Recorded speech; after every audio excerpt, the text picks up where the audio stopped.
Música em prosa. Apresentação: Tom Sapiranga. Conhecendo o Brasil através da nossa música. Aqui tem prosa.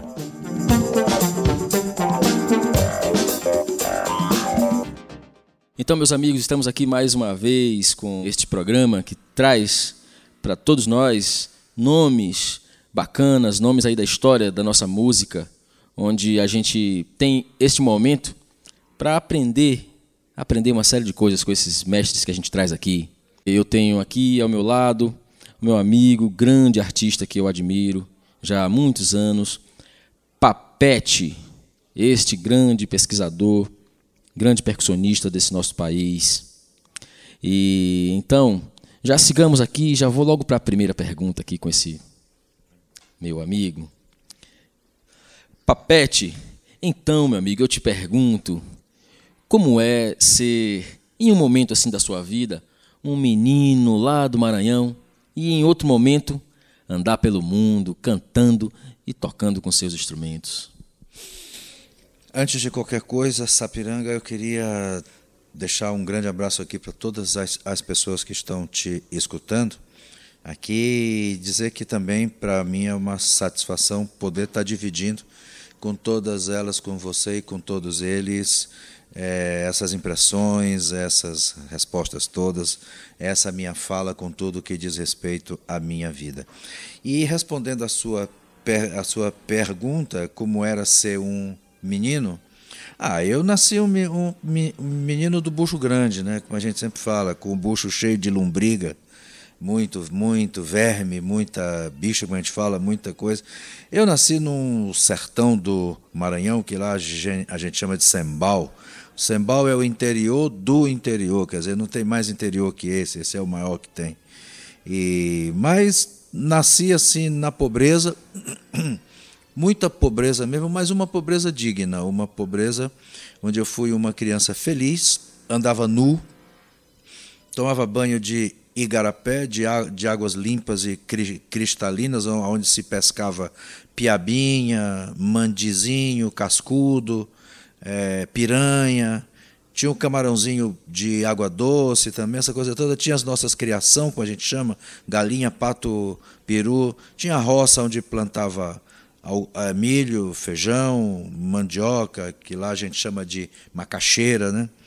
E a gente vivia. A casa era uma casa de adobe, de taipa, né? De barro, que a gente fala assim, coberta de palha, de pindoba, de palmeira de babaçu, chão batido, sem porta, mas a gente vivia com dignidade. Não era miséria, não era uma miséria, era uma pobreza assistida pelo Divino Pai Eterno.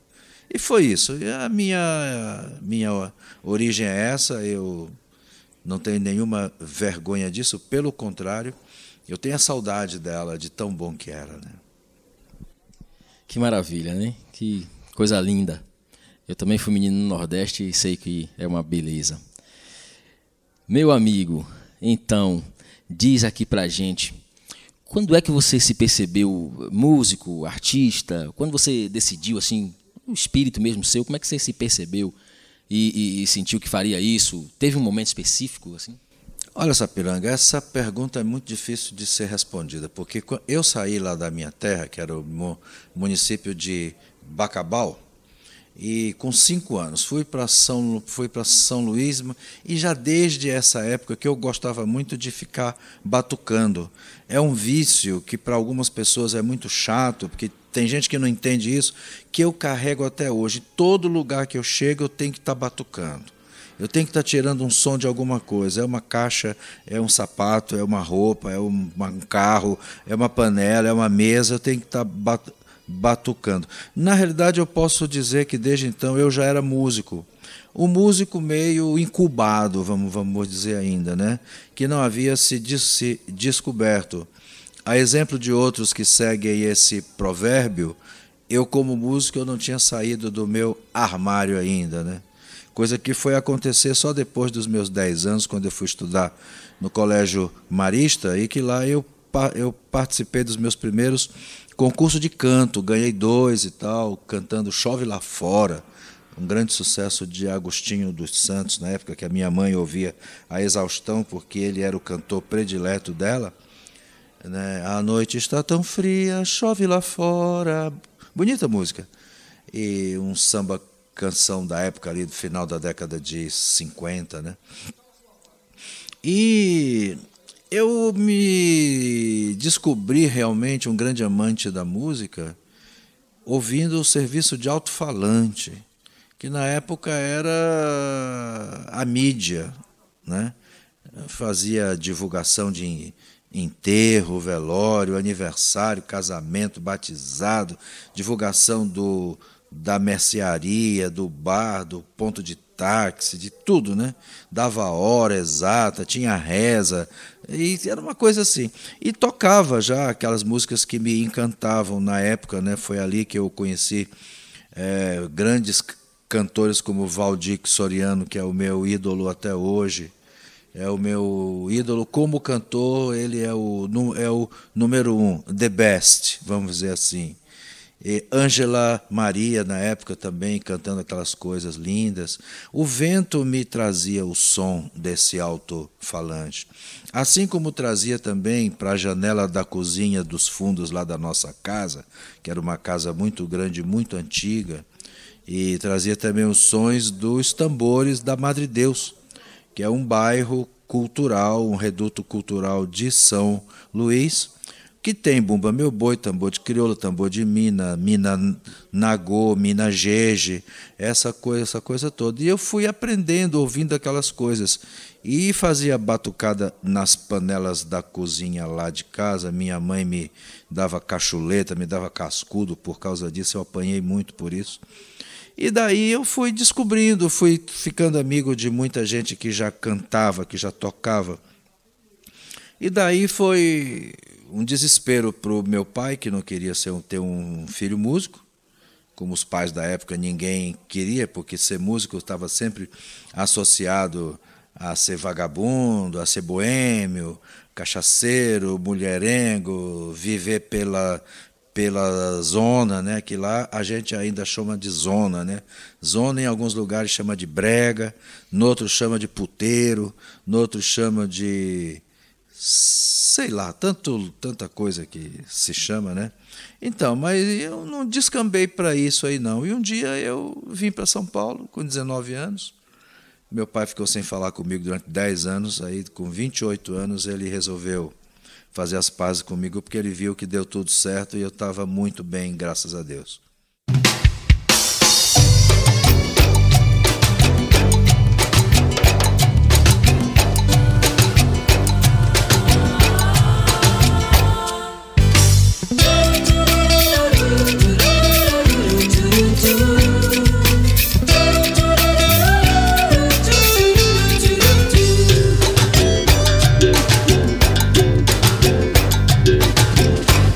Alumiou toda a terra e mar, e alumiou toda a terra e mar. Eu vi Fortaleza abalar, eu vi Fortaleza abalar. Agora que eu quero ver esse coro de gente é pra queimar. Agora que eu quero ver esse coro de gente é pra queimar.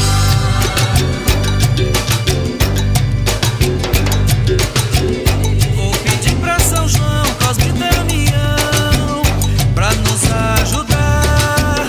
Vou pedir pra São João, Cosme Damião pra nos ajudar. Quero o apito do engenho de flores chamando pra trabalhar. Quero o apito do engenho de flores chamando pra trabalhar.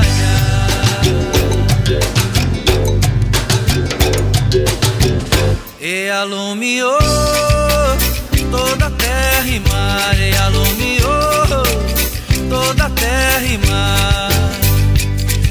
Eu vi Fortaleza Fortaleza abalar.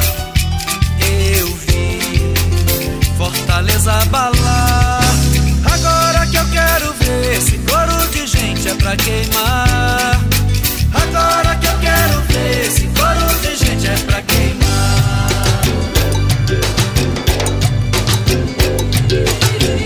Vou pedir pra São João, Cosme e Damião pra nos ajudar.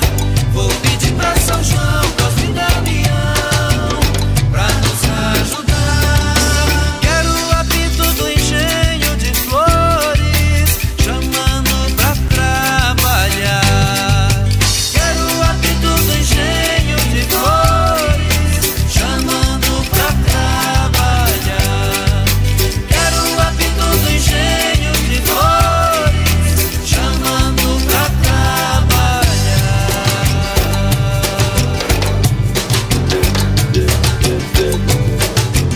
Quero o apito do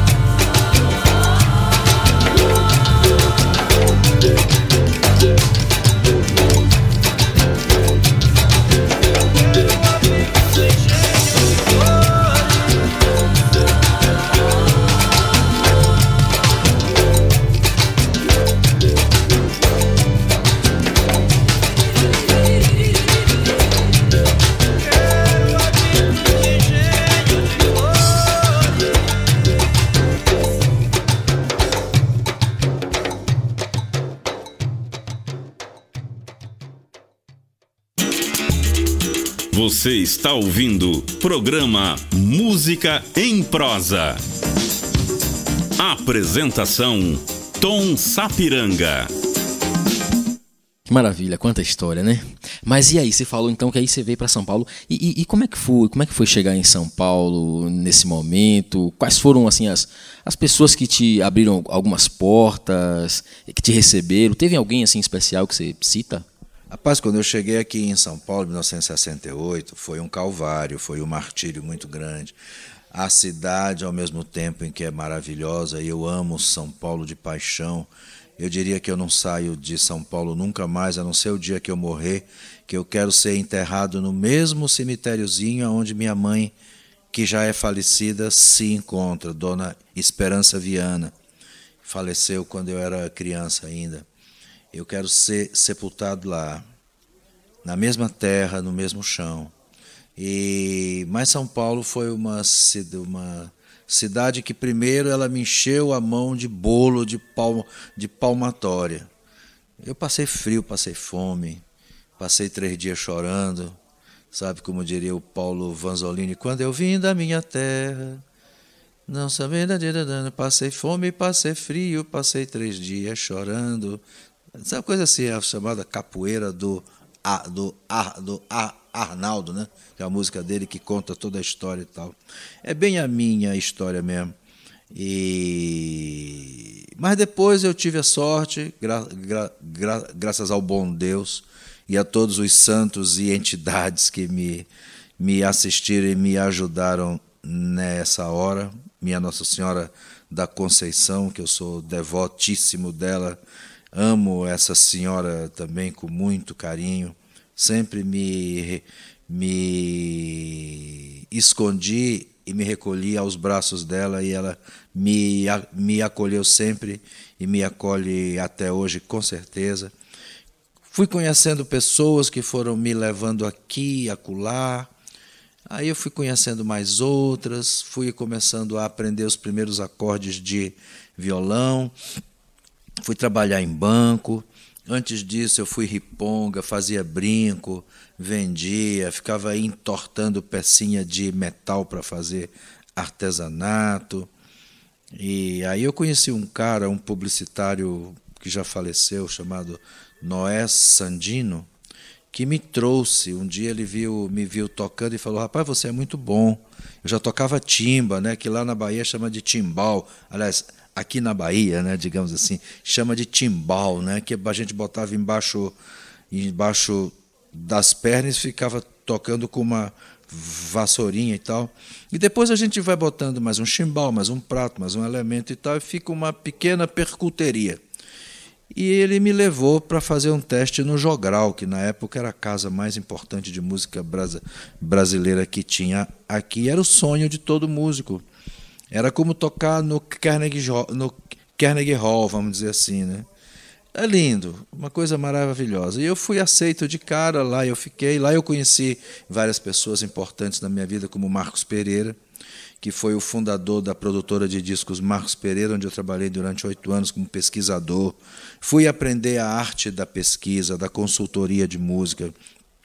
Fui aprender e a dar valor à cultura musical brasileira trabalhando com esse cara, fazendo parte da equipe. Ele mapeou o Brasil inteiro musicalmente, gravou disco, música popular do Nordeste, música popular do Norte, música popular do Centro-Oeste e Sudeste, e música popular do Sul, com a participação dos maiores artistas, músicos e cantores, maestros, arranjadores brasileiros, Rogério Duprat, Chiquinho de Moraes, Guerra Peixe, Lírio Panicali, e tantas outras pessoas, Erlon Chaves, e tantos outros aí, né? E cantores como Elis Regina, gravou com Tom Jobim, com Edu Lobo, com Alaide Costa, com Cláudia, com Carmen Costa, Renato Teixeira, Almir Sater, Diana Pequeno, Nara Leão, quer dizer, Clementina de Jesus, coisa, gente pra burro, né? Quinteto Violado, Nilson Chaves. Olha, eu já nem me lembro mais, foi tanta gente. Tavinho Moura. Enfim, e eu no meio disso aí. E através do Marcos eu gravei os meus primeiros discos. E depois daí foi uma estrada que se abriu, eu fui alargando ela, ampliando ela, conhecendo muita gente e tal, até chegar na minha fase em que eu fui convidado para participar de turnês com músicos famosos e conhecidos pela Europa, Japão, África, Estados Unidos, América Latina, tudo, ou seja, o mundo inteiro. Vida essa que durou quase uns 20 anos, né?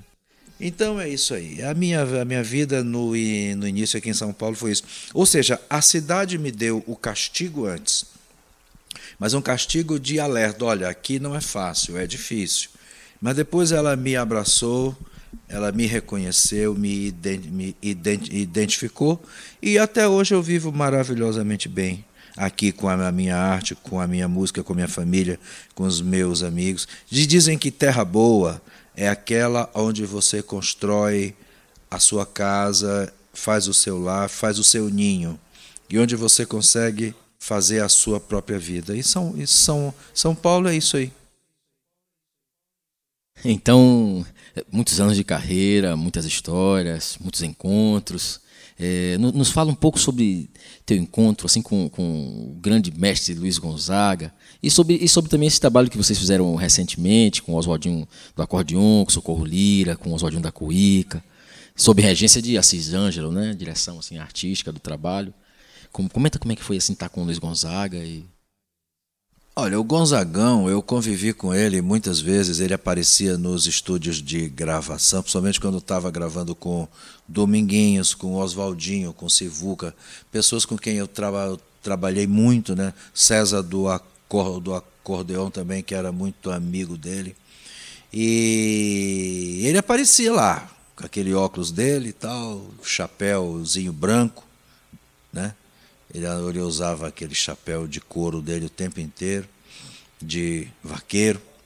E depois, no Jogral, ele fez uma temporada lá, ele cantava lá, era tão bonito ver. E no rastro do grande sucesso que Asa Branca fez na década de 70, uma música gravada na década de 50, que arrebentou no Brasil na década de 70. E foi bom demais ter convivido com ele, uma pessoa maravilhosa, com quem eu gostaria de ter tocado mais, mas que infelizmente não deu, até porque a minha vida era de um jeito e a vida dele era de outro. Ele tinha os músicos dele, eu só participei assim muito pouco na época com essa presença dele na minha vida, na minha história. E depois, agora, foi feito pelo grande pesquisador e criador do Instituto Memória Brasil, Assis Ângelo, paraibano dos bons, radicado aqui em São Paulo, um resgate de músicas do Luiz Gonzaga, músicas que foram gravadas e outras que não foram gravadas por ele, de todos os gêneros possíveis e imaginários. Para quem acha que Luiz Gonzaga só fazia baião, shot, chachado, dobrado, não, ele fazia samba, chorinho, valsa, maracatu, canção, samba-canção. E o disco que se chama O Samba do Rei do Baião foi feito, né, com a participação da Socorro Lira, do Oswaldinho do acordeon, do Oswaldinho da cuíca, minha participação, onde eu canto uma música chamada Rei do Maracatu, que é muito bonito. Lá no Congo, meu avô foi o rei Bantu, hoje aqui eu sou rei do maracatu. Bonita música. Ai, pai Oxalá, ai, meu pai Nagô. Bonita música. E eu canto essa música. E esse trabalho está dando muito pano para manga, é um sucesso de crítica, de imprensa, de tudo aqui. Ou seja, Luiz Gonzaga está participando da minha vida continuamente, né?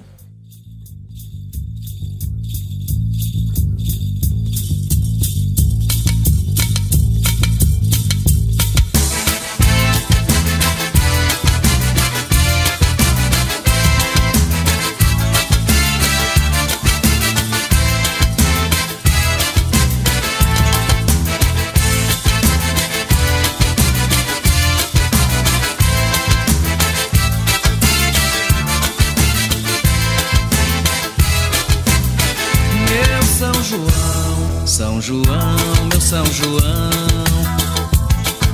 eu vim pagar a promessa de trazer esse boizinho para alegrar sua festa. Olhos de papel de seda com uma estrela na testa, meu São João. São João, meu São João, eu vim pagar a promessa de trazer esse boizinho para alegrar sua festa. Olhos de papel de seda com uma estrela na testa. Chora, chora, chora, boi da lua, vem pedir uma esmola pra aquela boneca de anil. Mamãe, eu vi boi da lua dançar no planeta do Brasil. Mamãe, eu vi boi da lua dançar no planeta do Brasil.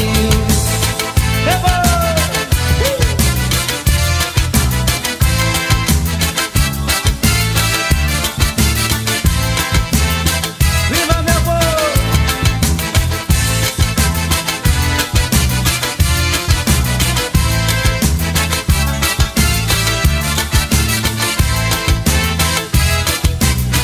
Meu São João, São João, meu São João,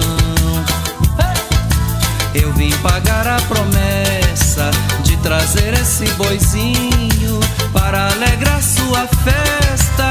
Olhos de papel de seda com uma estrela na testa, meu São João. São João, meu São João, eu vim pagar a promessa de trazer esse boizinho para alegrar sua festa. Olhos de papel de seda com uma estrela na testa. Chora, chora, chora, boi da lua, vem pedir uma esmola pra aquela boneca de anil. Mamãe, eu vi boi da lua dançar no planeta do Brasil. Mamãe, eu vi boi da lua dançar no planeta do Brasil. Mamãe, eu vi boi da lua dançar no planeta do Brasil. Mamãe, eu vi boi da lua dançar no planeta do Brasil.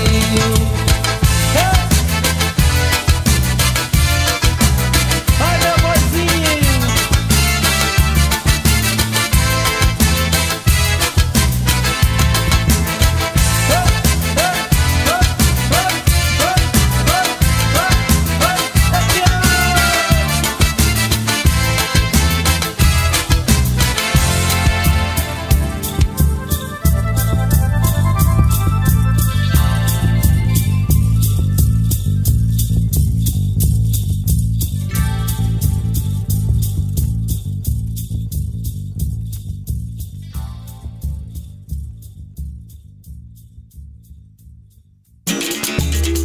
Você está ouvindo programa Música em Prosa. Apresentação Tom Sapiranga. Que maravilha, coisa bonita. Como é que surgiu essa história do Vai Corinthians? Você com o Oswaldinho da Cuíca gravaram lá em 1974 um vinil, um disco, com músicas de samba enredo pro Corinthians, e que eu tive o prazer de ver com você lá na casa de Assis Ângelo. E como é que foi isso, meu caro? Como é que se deu isso? Você é o criador da expressão Vai Corinthians? Me conta essa história. Olha, eu não sabia disso até 4 dias atrás, num almoço que você estava presente, o Oswaldinho da Cuíca, que é cidadão samba, e a pessoa que mais entende de samba no estado de São Paulo e um dos que mais entendem no Brasil, junto a tantos outros. Nós fizemos, eu, santista, rosto, fanático, torcendo para o Santos Futebol Clube, fiz um samba para Gaviões da Fiel, quando era bloco ainda, e estava fazendo, nessa época, a sua transição para a escola de samba. Só que para ser escola de samba, tinha que ganhar o desfile dos blocos naquele ano. E fizemos esse samba chamado Vai Corinthians, entendeu? E lá no meio tem essa frase: vai Corinthians, vai, não para de lutar, vai torcida fiel, saravá São Jorge que ele vai nos ajudar. Mas isso aí ficou, o samba ganhou, a Gaviões, graças a esse samba e ao desfile que fez, foi promovida a escola de samba, coisa que é até hoje. E eu nunca sabia, quer dizer, de repente, e o grito de guerra da torcida é vai Corinthians! Inclusive tem até um vídeo na internet de um galo, que quando ele canta é vai Corinthians! É igualzinho aquela coisa. Então, e eu não sabia. Isso virou o bordão de guerra da torcida da Gaviões da Fiel. Vai Corinthians! E o Oswaldinho disse: não, isso foi uma criação nossa, a gente foi quem criou. Eu vim saber disso agora 30 anos depois. Olha só que responsabilidade e quanta importância tem numa coisa ingênua lá de trás e que de repente se transforma num grito de guerra da segunda maior torcida brasileira. Você vê que coisa, como é que são as coisas, né? Eu, um santista, que fiz um samba para Gaviões da Fiel, para o Corinthians dos Mano, e olha aí agora, eu sou responsável, o autor do grito de guerra que essa torcida tem. Vai Corinthians! Pois é, meu caro. E então, você participou assim, de grandes momentos da música brasileira, da história desse país, e sendo uma sumidade assim, no mundo da música, considerado por revistas especializadas no Brasil e no exterior como o maior percussionista do mundo. Momentos assim, bem bacanas assim, na sua vida e pra gente também, de modo geral. E entre os grandes instrumentistas do mundo, do planeta. E em que momento chegou essa premiação? Como o momento da sua carreira? Como é que chegou? Assim, claro que você tem em si esse grande arcabouço aí vivo de música e de história. Sapiranga, essa coisa de prêmio funciona muito mais para quem gosta da gente, admira a gente e é aficionado pelo trabalho que a gente faz. Agora, é uma coisa boa, claro, é um reconhecimento, mas é uma coisa muito efêmera. Fica nos anais da história e tal, mas não é uma coisa que te cobre de ouro, entendeu? Não é, não. Agora, eu me sinto feliz por ter ganho esse prêmio, principalmente porque eu estava junto de outros 2 grandes percussionistas, que são Naná Vasconcelos e o Ayrton Moreira, que são 2 pessoas que são meus ícones, muito mais velhos que eu, sempre foram meus ícones na minha estrada como percussionista. O Naná, esse pernambucano maravilhoso, e o Ayrton, esse paranaense, barriga verde, né? Comedor de barreado, né? E tal, um cara muito criativo, não só percussionista, como grande baterista e compositor também e tal. Agora, prêmios eu já ganhei muitos, ganhei só pela APCA em São Paulo, Associação Paulista dos Críticos de Arte, ganhei 4 anos consecutivos o melhor percussionista.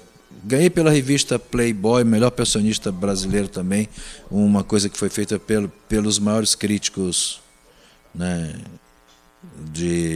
da imprensa.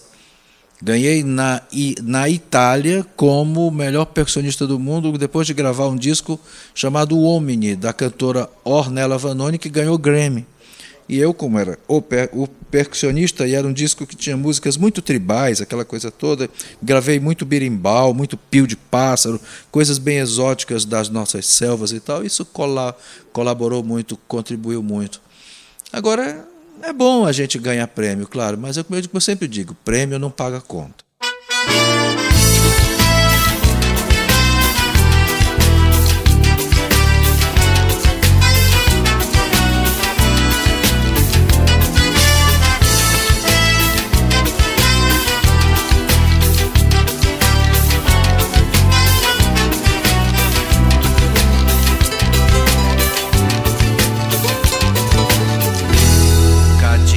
Que só quer comer da língua do boi,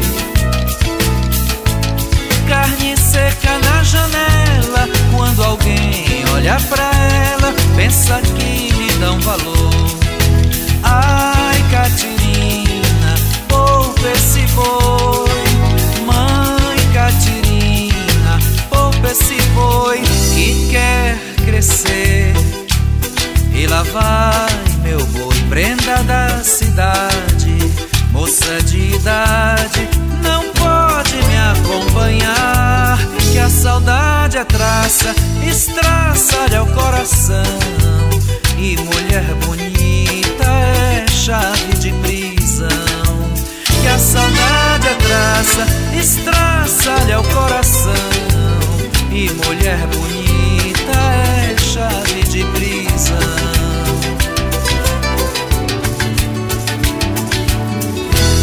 Catirina que só quer comer da língua do boi, carne seca na janela. Quando alguém olha pra ela, pensa que lhe dão valor. Ai, Catirina, poupa esse boi. Mãe Catirina, poupa esse boi que quer crescer. E lá vai meu boi no romper da aurora, moça linda chora, com saudade vai ficar. Quando eu for me embora no aeroplano, mas pro fim do ano eu volto pra te encontrar. Quando eu for me embora no aeroplano, mas pro fim do ano eu volto pra te encontrar.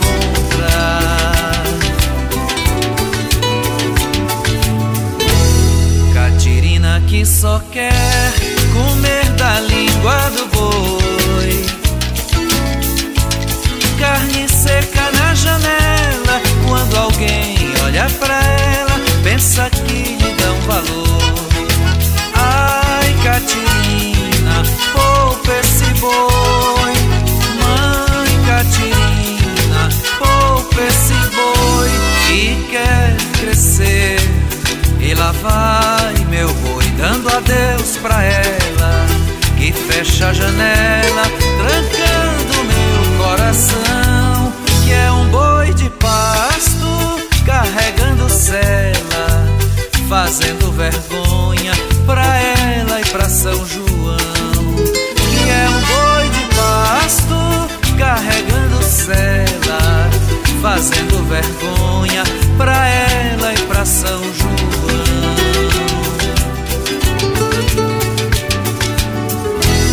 Catirina que só quer comer da língua do boi, carne seca na janela. Quando alguém olha pra ela, pensa que lhe dão valor. Ai, Catirina, poupa esse boi. Mãe Catirina, poupa esse boi que quer crescer. E lá vai meu boi arrastando a barra, a maré esbarra no meio do boqueirão, levando um recado pro meu senhor São João, lá na capital, São Luís do Maranhão. Levando um recado recado pro meu senhor São João, lá na capital, São Luís do Maranhão.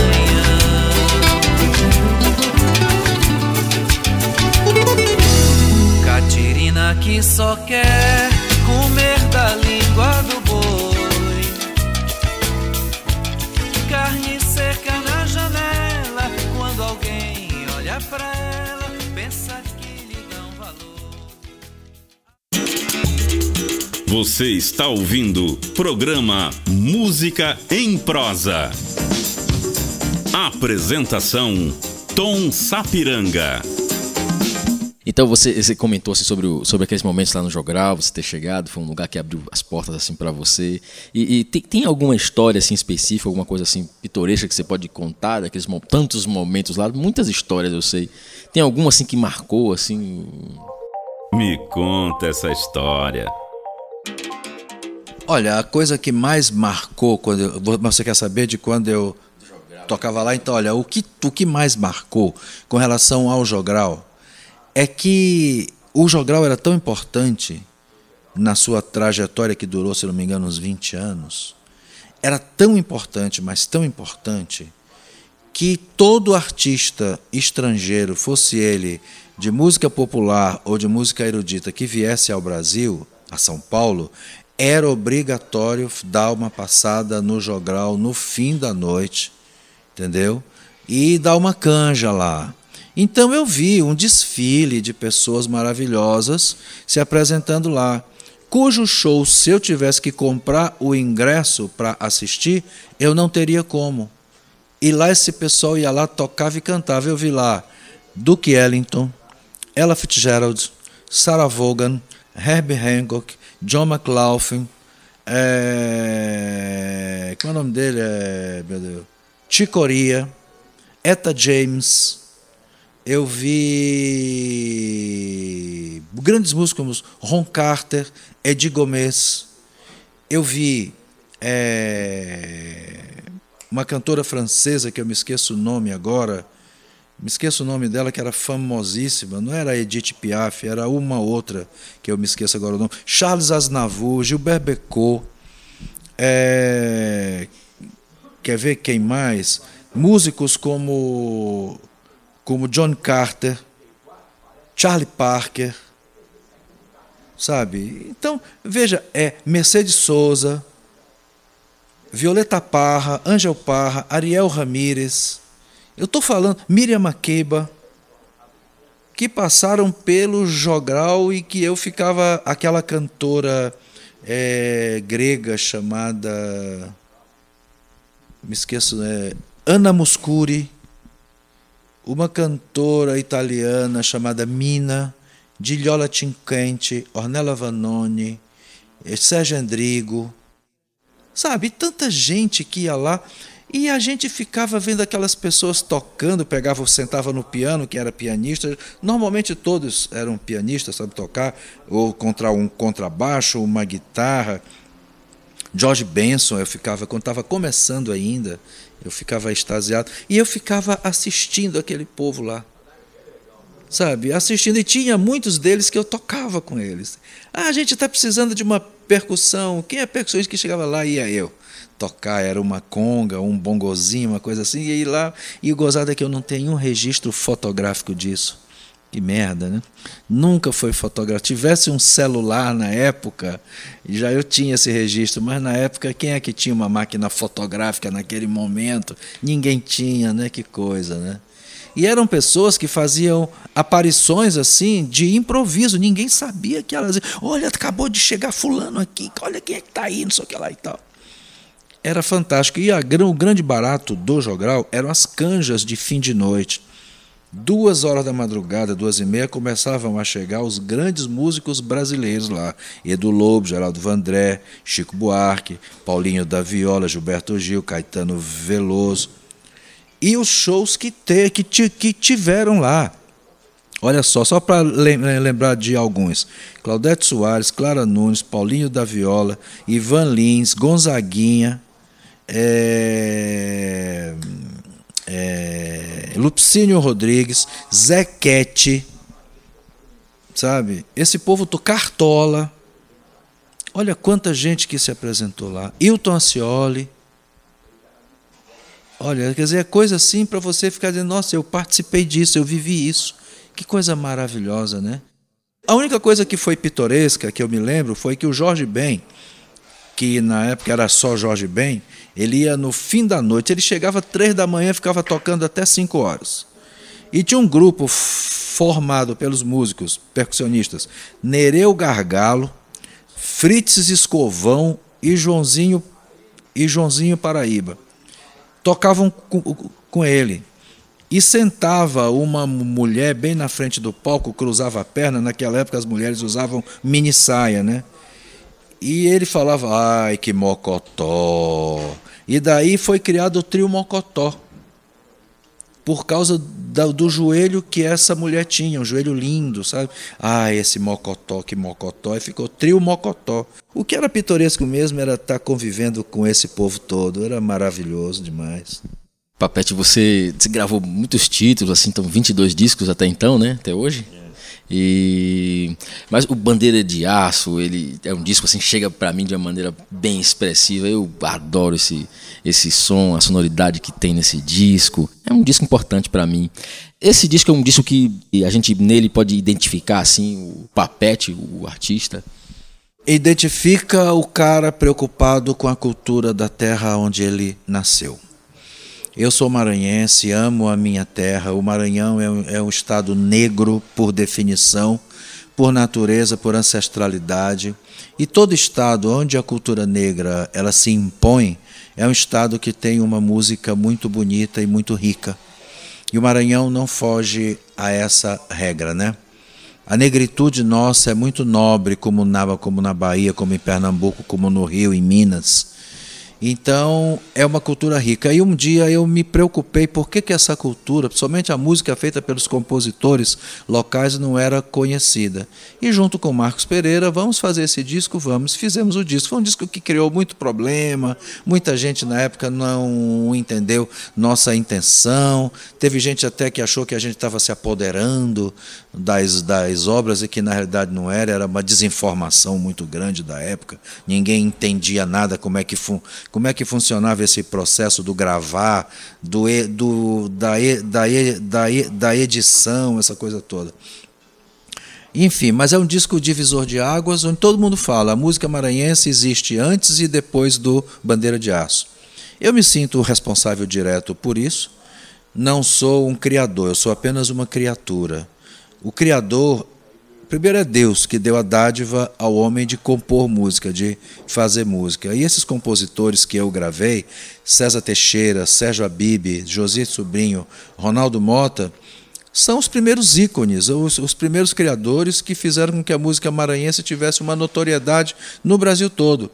O disco Bandeira de Aço, até hoje, ele é conhecido e reconhecido. Eu não tenho sossego. Aonde eu chego, todo mundo, cadê o Bandeira de Aço?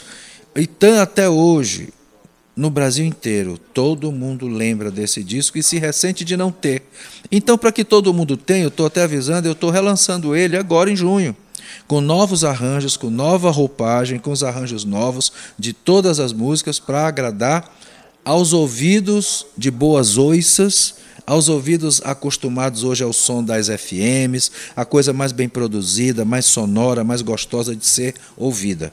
Bandeira de Aço está saindo agora em junho com outro disco, é um álbum duplo, chamado Senhor José de Ribamar e Outras Praias.